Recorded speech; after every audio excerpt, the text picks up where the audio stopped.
Accueil, au menu, article, sirop d'agave, pas aussi sain qu'on le croit. Le sirop d'agave rencontre un véritable succès aussi bien dans les magasins bio que dans les supermarchés. Vente ses bienfaits, pouvoir sucrant supérieur au sucre, faible index glycémique, convient aux diabétiques, etc.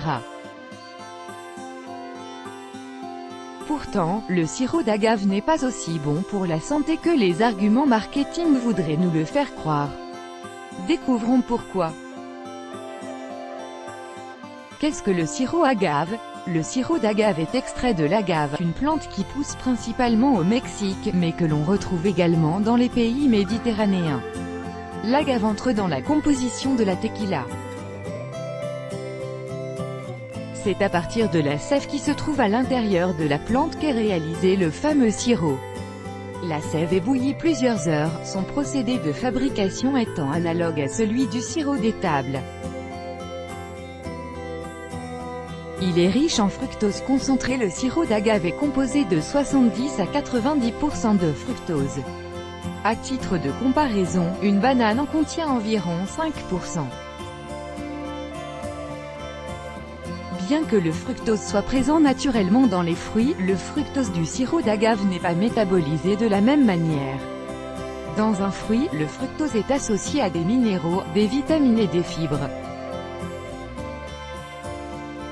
En revanche, dans le sirop d'agave, il s'agit d'un fructose concentré, qui est obtenu par un processus de raffinement. Ce fructose concentré arrive beaucoup plus rapidement dans notre foie que le fructose des fruits et ne peut pas être entièrement assimilé.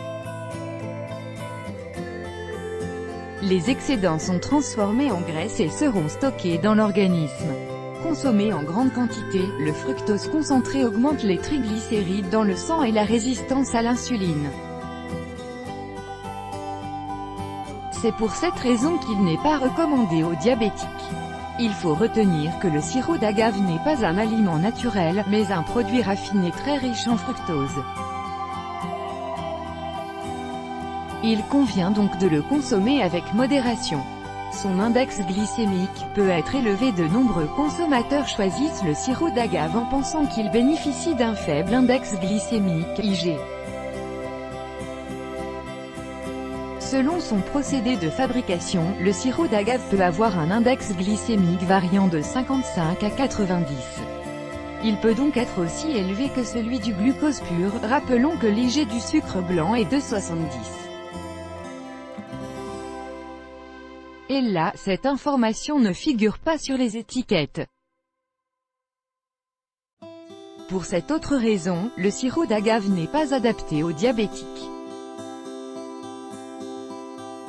Rappelons que la consommation d'aliments à IG élevé entraîne des pics de glycémie et à long terme peut conduire à une résistance à l'insuline puis au diabète. D'une manière générale, les aliments glycémiants favorisent également le risque d'obésité et de vieillissement prématuré.